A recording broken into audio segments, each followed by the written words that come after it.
Well, mga kapupong, naging sentro ng pansin nitong mga nakaraang araw ang mga ulat tungkol sa mga pasilidad na may kaugnayan sa military logistics sa Kuwait, kasabay ng tumitinding usapin sa pagitan ng Iran at Estados Unidos.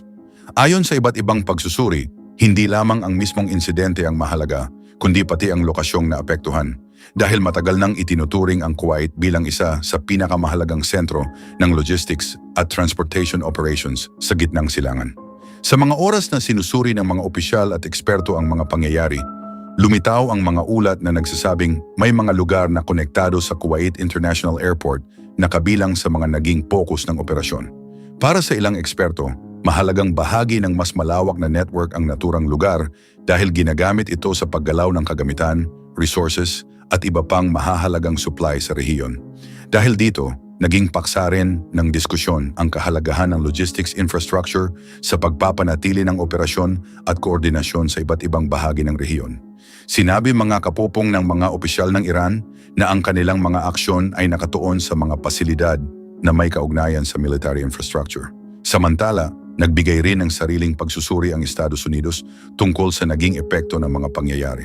Tulad ng mga naunang insidente sa rehiyon, nagkaroon ng magkakaibang interpretasyon ang bawat panig tungkol sa dahilan at kahalagahan ng naganap. Kasabay nito, nagpapatuloy pa rin ang mga diplomatikong pag-uusap na layong pababain ang tensyon sa rehiyon.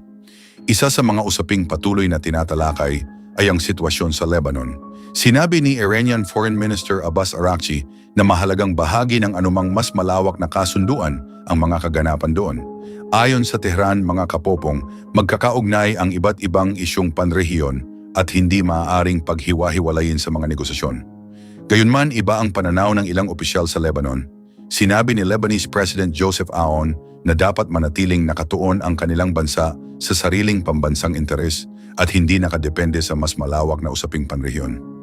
Dahil sa magkakaibang posisyon ng mga pangunahing panig, nananatiling mahirap ang pagbuo ng isang komprehensibong kasunduan.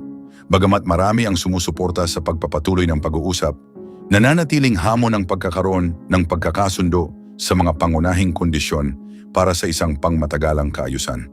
Patuloy ring pinag-aaralan ng iba't ibang pamahalaan ang mga posibleng epekto ng bawat development sa kabuuang seguridad ng rehiyon.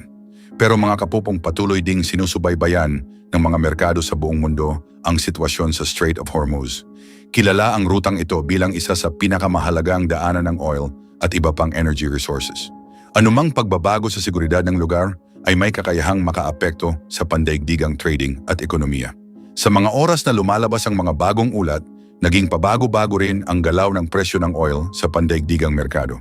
Patuloy na sinusukat ng mga mamumuhunan kung may posibilidad na magkaroon ng progreso sa negosasyon o kung may panganib ng panibagong pagtaas ng tensyon. Marami ang naniniwalang ang magiging direksyon ng mga pag-uusap ay maaring magkaroon ng malaking impluensya sa mga merkado sa mga darating na linggo.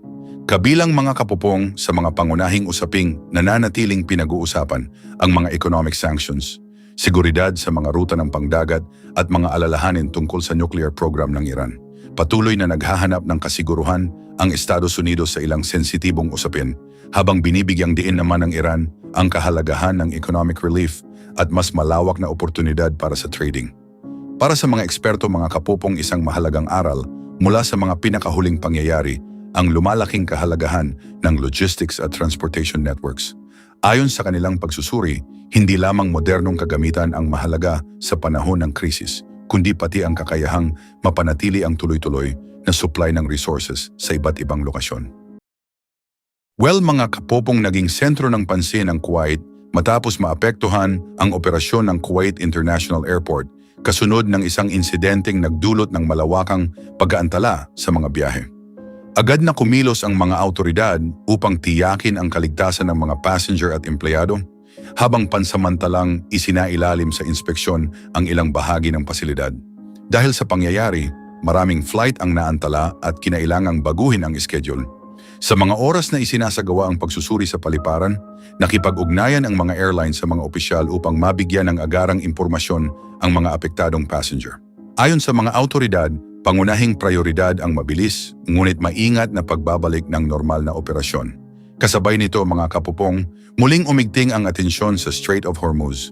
Dito dumaraan ang malaking bahagi ng pandaigdigang supply ng energy at oil, kaya anumang aberya sa lugar ay agad na nakaapekto sa pandaigdigang trading at mga pamilihan.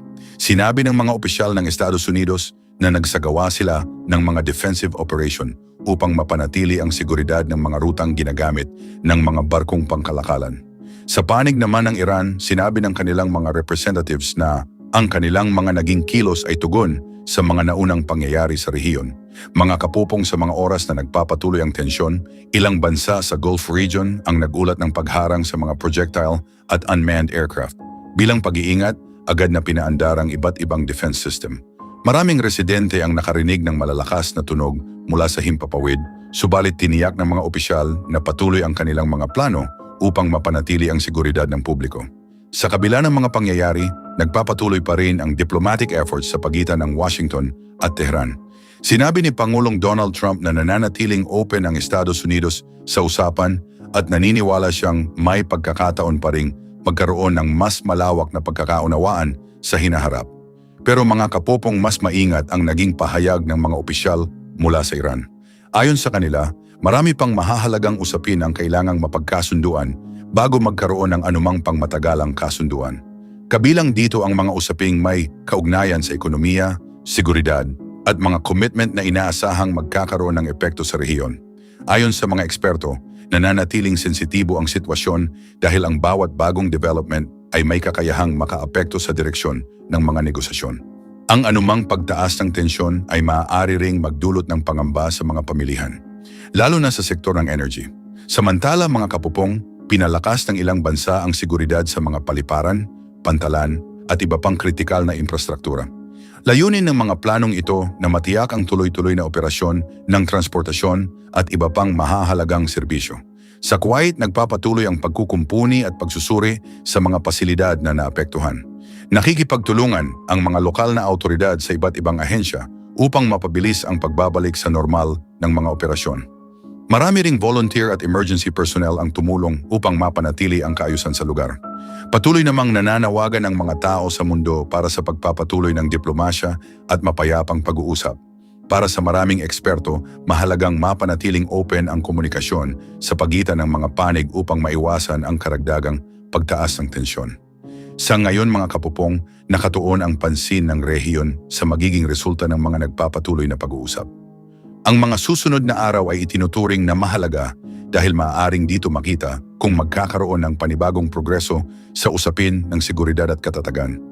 Habang hinihintay ang mga susunod na development, patuloy na binabantayan ng mga eksperto ang bawat pangyayari na maaaring makaapekto sa trading, transportation at pangkalahatang sitwasyon sa gitnang silangan.